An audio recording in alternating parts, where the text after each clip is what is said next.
Hey, hello everyone. I'm back for another video.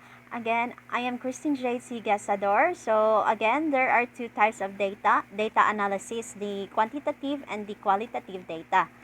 So these are news for gathering of data. So quantitative data is a data expressing a certain quality, amount, or range, while the qualitative data describes the qualities or the characteristics. So kani siya tanan mo na siya gitawag og data analysis because we are going to analyze the data, no? Ato siya i-analyze. So um naipangutana din sa ubos. So, naman siya ang problem. So, number 1, what is the average age and income of the respondents? Number 2, what is the distribution of this respondent according to location and gender? Number 3, what is the population of suburban and rural areas? Number 4, what is the average income and age of the respondents according to gender? So, kani siya dinhi, kani siya, so kani siya tanan, so gitawag ni siya og collection of data. So, naay 1,024 data. Okay. So, kani ang age, no, what type of data man ni siya ang age? What type of data man to ang age? Because we're talking about the kuan katong the amount or range, the quality. So ang ato ang answer din is quantitative data ni siya. Quantitative data ni siya. Okay. Quantitative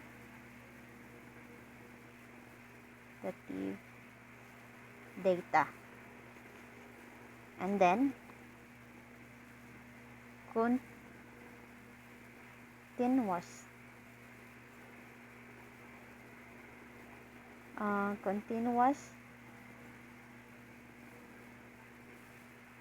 So nganong continuous man siya? So because ang 72 pwede naman nato siya mabutangan og kanang 0.5 something like that, no? So mao na siyang naingon ana siya. And then how about the gender? So the gender is we're talking about the male and female. So ang unsa to ang qualitative data. So the qualitative data kay describe siya sa qualities or characteristics. So ato ibutang qualitative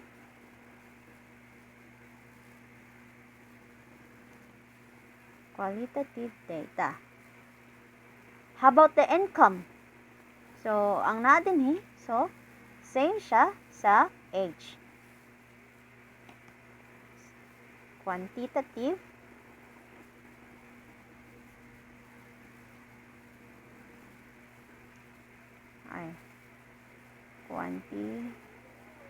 sakto. Data. And then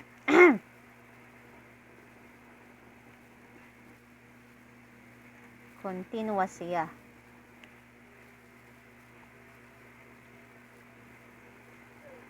Continuous. Okay? Then how about the location? So, ang location, same as the gender, kay na-describe siya sa qualities or characteristics. So, ang atong tubag din ha is qualitative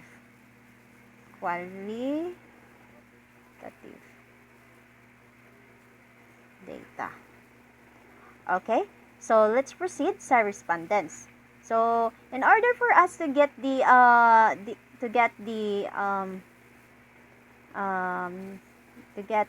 respondents, so ang ang ato ang formula is equals count dayon.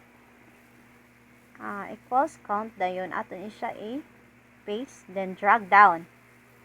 So drag down nato siya. No? Drag down. So okay. And then click check.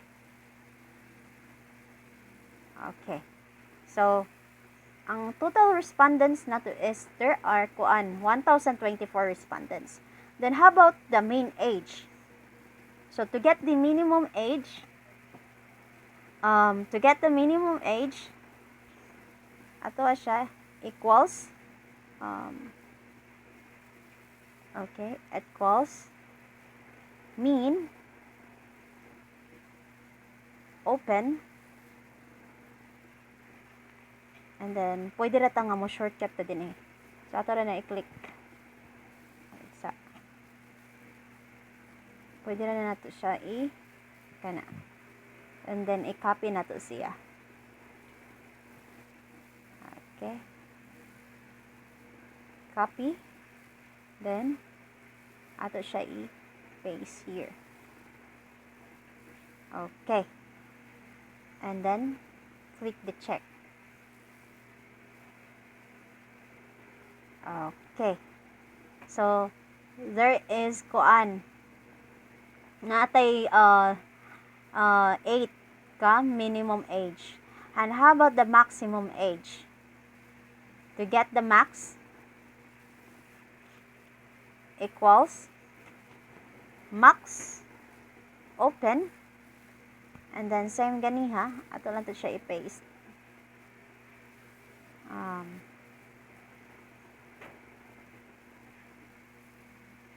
Paste, and then click the button or enter. Okay, so there are natay 117 of maximum age. So since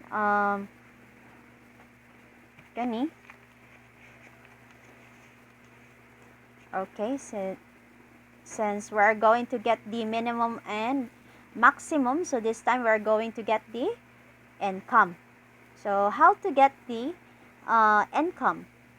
So atoa ni siya ang formula is equals mean open, then we're going to get the income. So atoa siya paste, then drag down.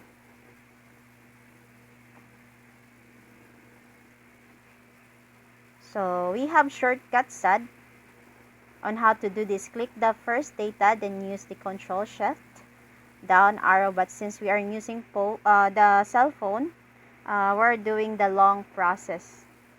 So here ato siya long process ang iato ang pagkuan kay we're using the cell phone man. Okay, and then just wait. Okay, then close, and then check. So now we have 29 of minimum income. So how about the maximum?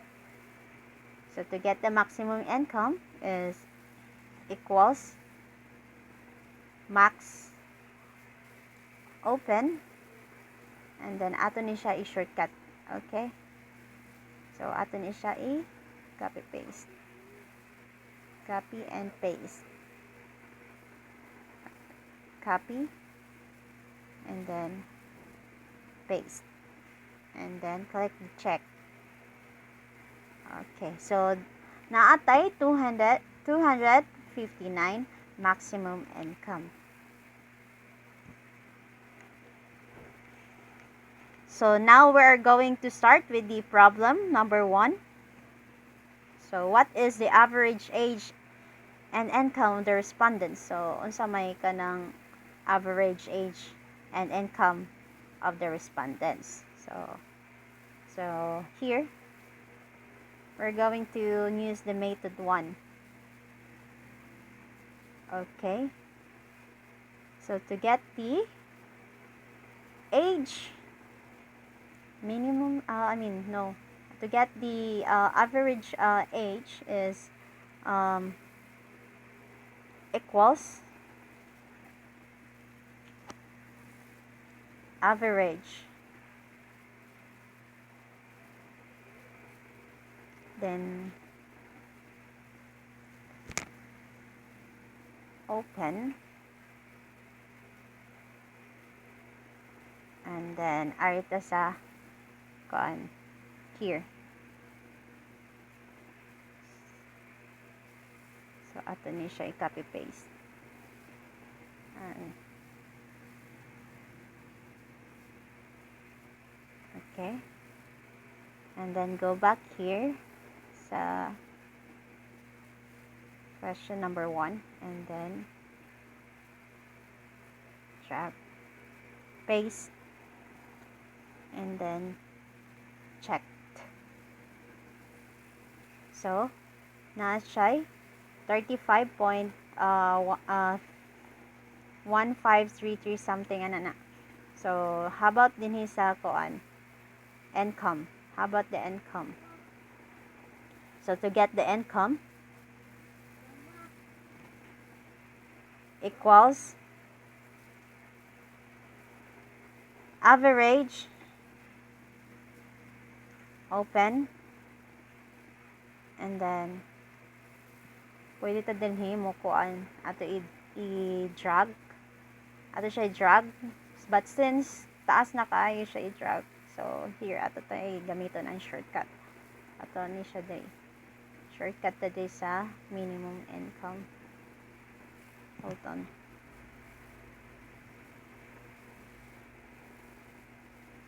Okay, here. So, i-paste na nato siya. Copy, then paste. Copy. And then, let's go back to the incoming. So, ato siya i-paste. And then, check. Okay.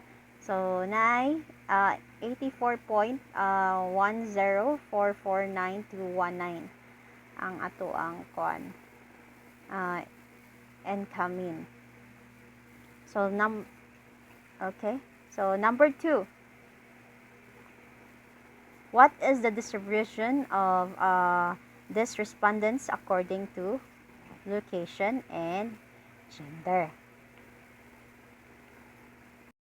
So, mao ni siya ang location.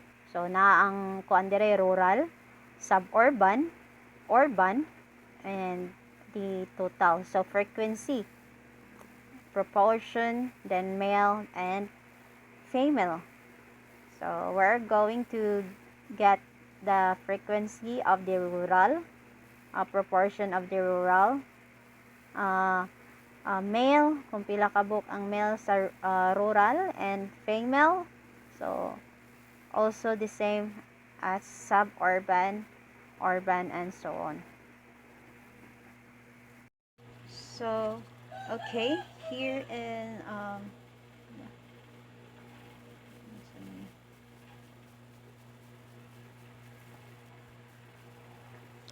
okay, so here in the number 2, we're going to get the frequency of the rural, the which is the location, the proportion, we're going to get the frequency of the rural, the suburban, the urban, and then the proportion, female and male. So, okay. So, now, let's start. So, to get the rural, so the formula is equals count F. So, we're going to use count F, open,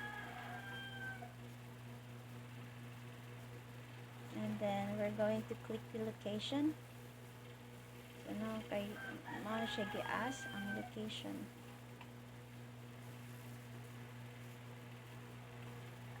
Ay.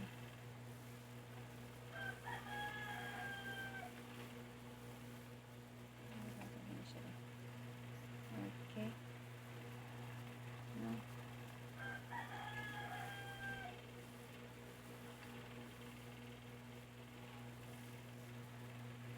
Ano yun? Okay, dito. Okay. So, cons F, then i-click na to ang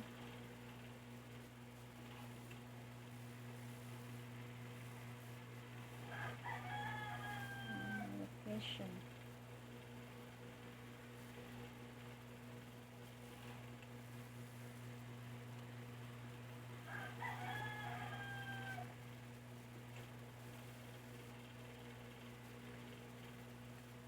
Wait lang.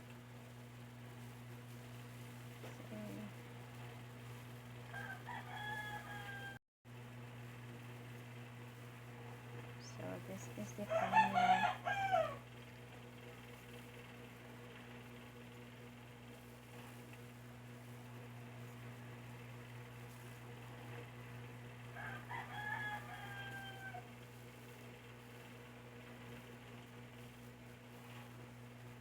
Error.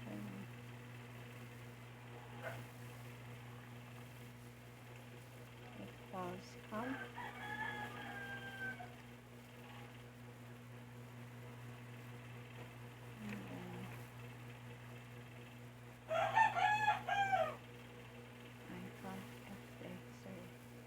Count F, open.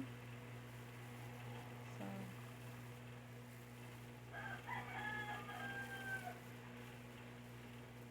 again. Count F ngayon. Here. Drag na to siya. Okay. And then we're going to get the rural. So, ipangito dito ang rural mo. So, here. Close. And then check. So, morning siya. 149 ang frequency sa rural. And how about the suburban? So, pwede na natin siya copy paste. Pwede siya i-copy paste. Copy and paste. Copy. And then paste. And then let's change it suburban. So kay mamay gipangayo din ha. Suburban.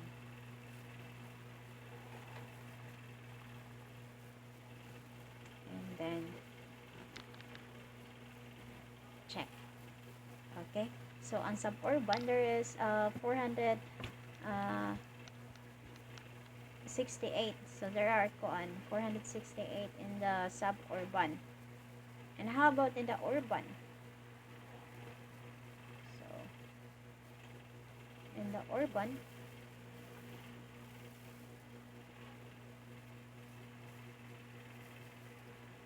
okay, ato siya paste and then copy na nato siya and then change it to urban. So here. So sa urban na ay 407. And how about the total? How to get the total? So to get the total is equals to sum, and then open. Ato na siya A. Okay, ha?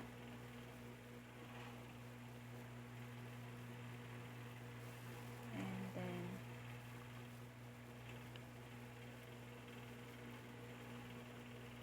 close, and then check. So there are 1024. So the respondents, no? So ang iyahan total is 1024. Ano siya? Ang total sa respondents niya. Kaya siya. Dali. The total respondents are 1024. So how about the proportion? To get the proportion is to the formula is the equals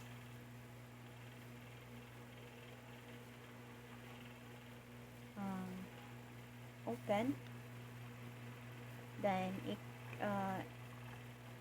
na to ang rural. So ato rin siya i-click ato rin siya i-copy paste ang rural. So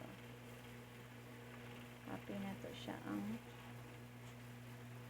copy, and then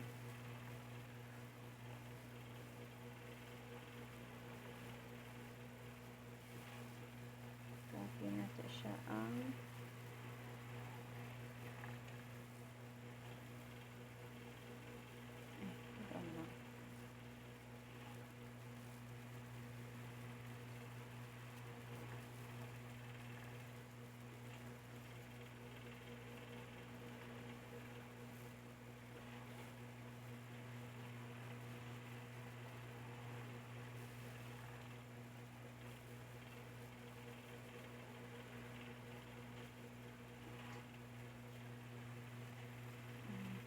F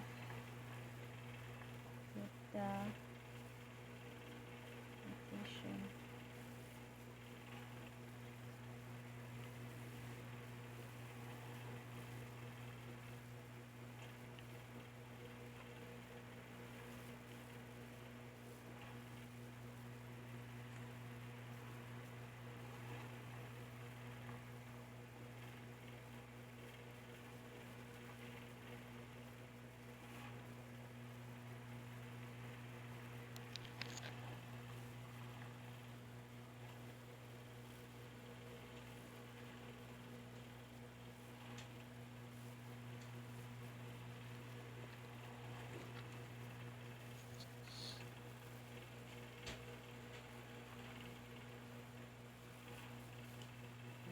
Here, let's count F,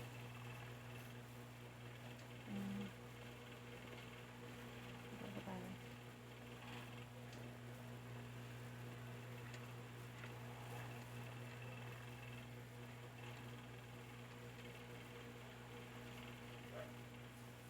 okay.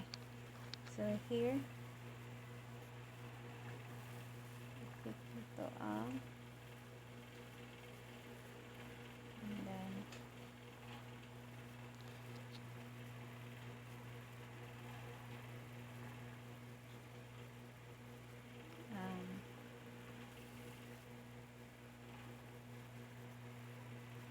and then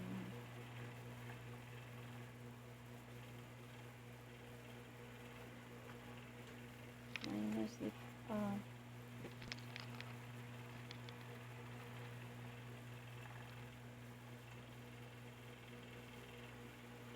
the location, then the rural, then minus the total.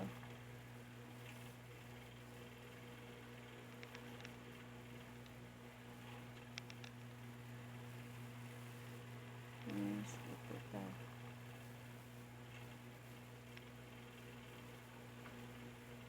Divided by total. Copy. Then and then times 100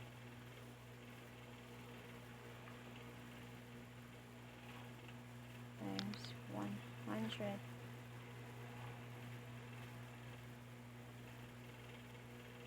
and then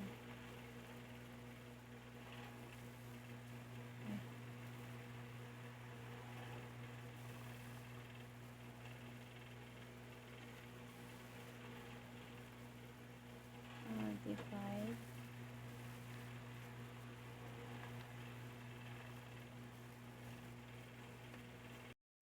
here, so divide the total, and then close times 100, then close, check. Na-error gahapon lagi. Patit lang.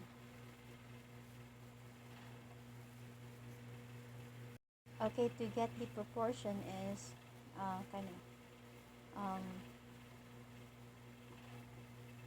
equals open, and then you can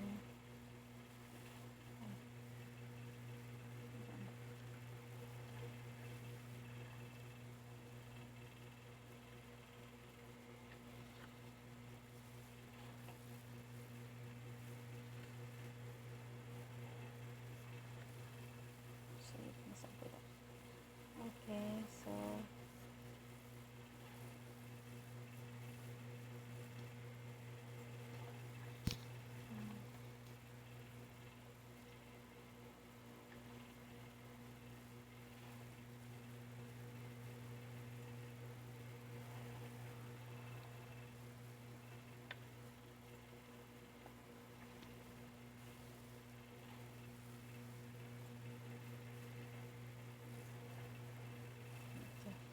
here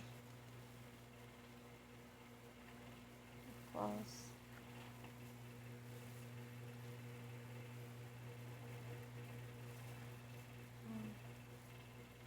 okay, then divide the total,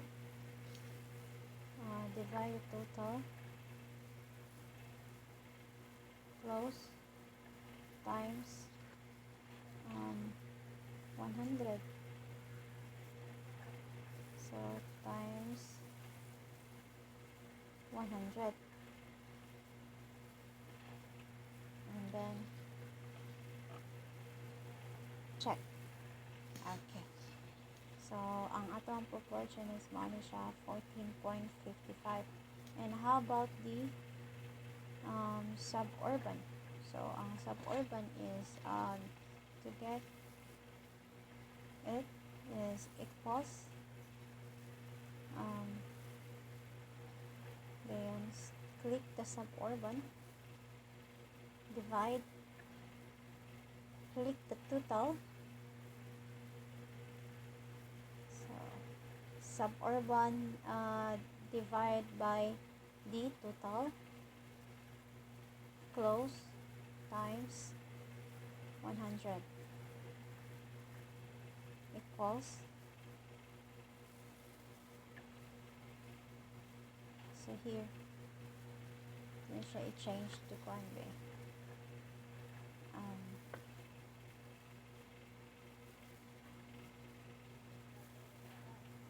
Change na to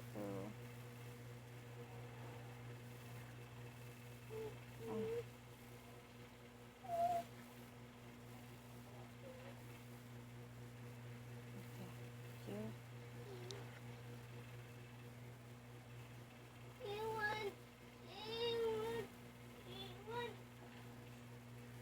So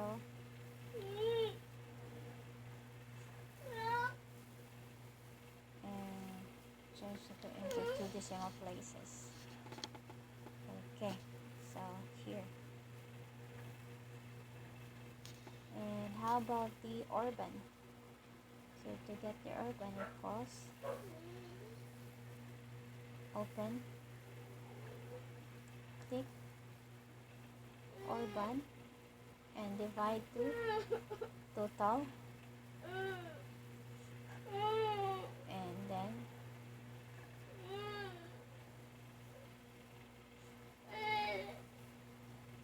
times 100 equals to 39.75. So to get the total,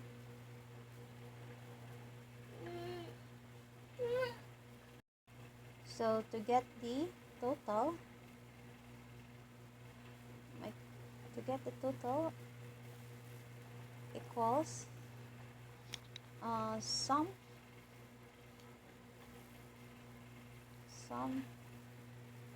open, then ato na siya i-copy paste,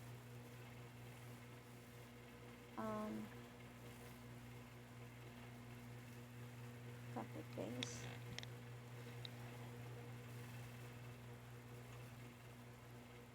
so here close, and then that's it. So ang iyahang proportion is 100, iyahang total. Now we're going to get how many female and male, so male and female in the rural, suburban, and urban. Now to get the rural equals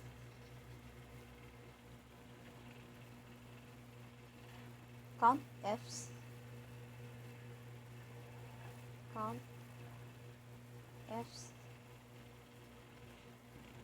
equals, so because ang iyahang kuan kay iyahang range daghan man, and then iyahang criteria, no? So count F's, and then the gender. So ito ang i-click ang gender. Okay, hold on.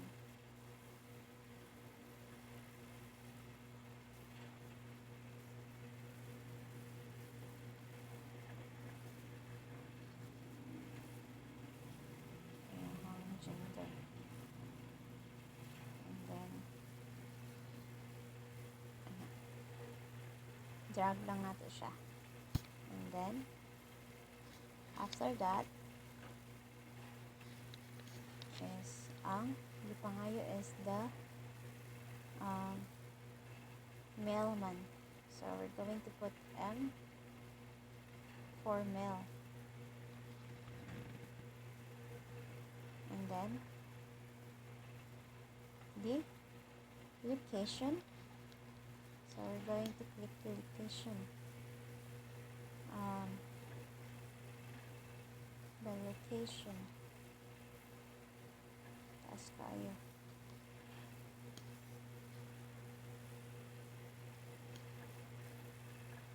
So here.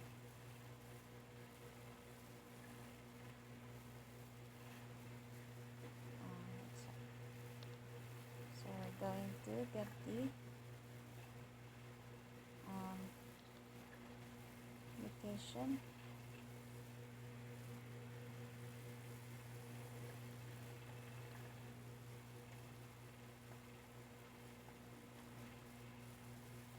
So here, and then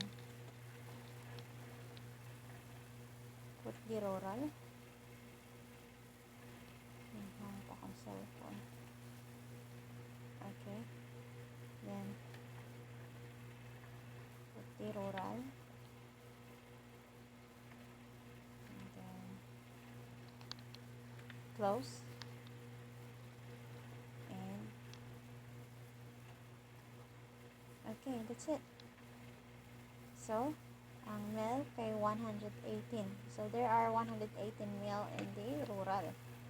How about the suburban? So, ato na siya um, i-copy paste. So, copy paste na to na siya.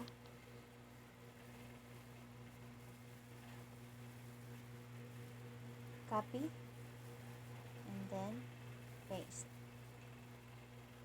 And then ato na siya i-change to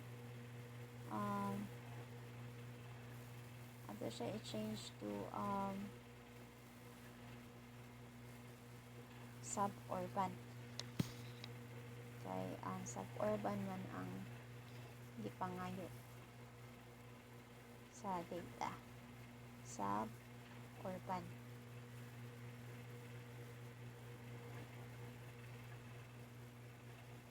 Suburban. And then check.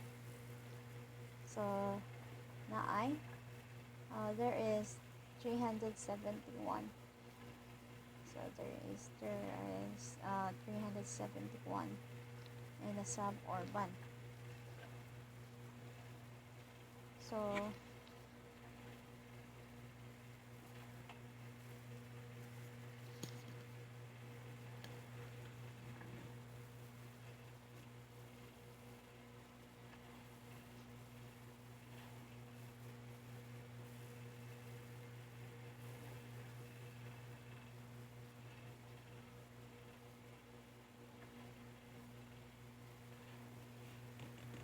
So how about in the urban? So to get the urban, paste ng gihapon to siya.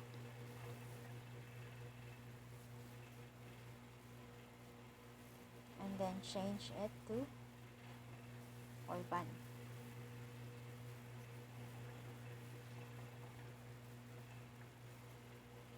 And then check. So there is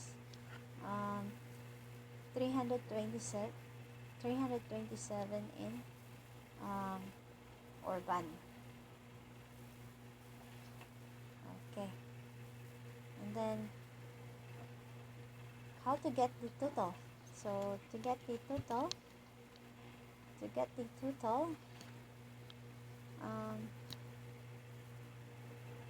equals sum open, then atin siyang copy paste, and then close, and then check. So there is 816 total, no?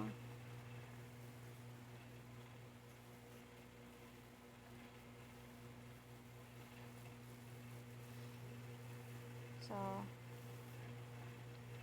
how about the female? So to get the female in each location, so ato na to siyang i-paste. Ito siya i-paste, and then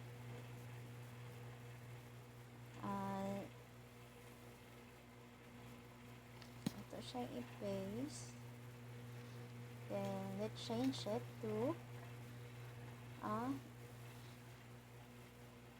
female, and then check. So there is 31. There are 31 in female and the rural. And how about in suburban? So suburban, paste to nato siya, copy, and then change to F, and change to the location to suburban. suburban. And then check. So, na ay 97. There, na ay 97.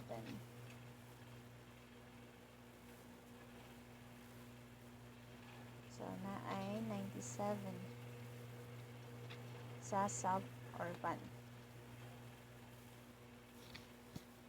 Okay. How about in the urban? No? So, to get it is i-paste gapon nato siya and change to F and change it to urban.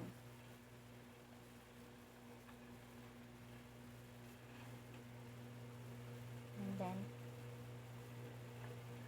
check. And now to get the total, so to get the total equals sum open and then paste na to siya. Paste na natin siya here.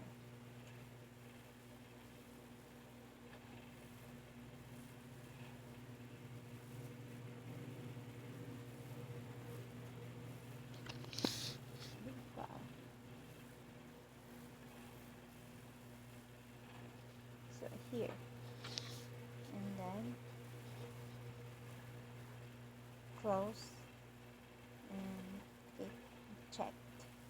So now there are 208 total of female, and there are 816 total of male. So how about the proportion is 100? The total of the frequency is 1024. So okay, let's proceed to number 3. So in number 3, so what is the population for suburban and rural areas? So we're given a location, the two location, the rural and suburban. So we are going to get the population for suburban and rural areas. And to get those is we're going to use this formula equals count F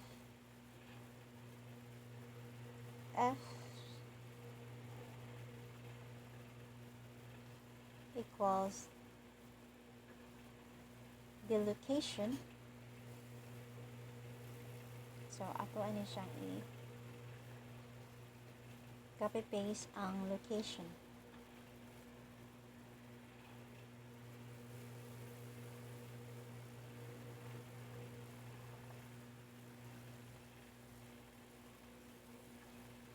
Okay, and then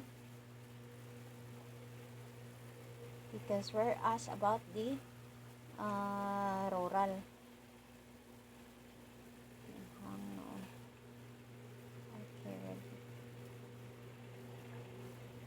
Rural, close, and then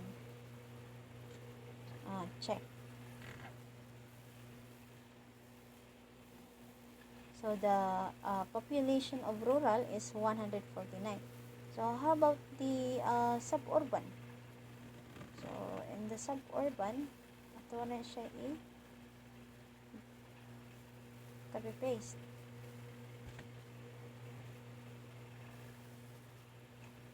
So copy na ito na, then paste. Copy and then paste, and then change it to suburban. So change it to suburban.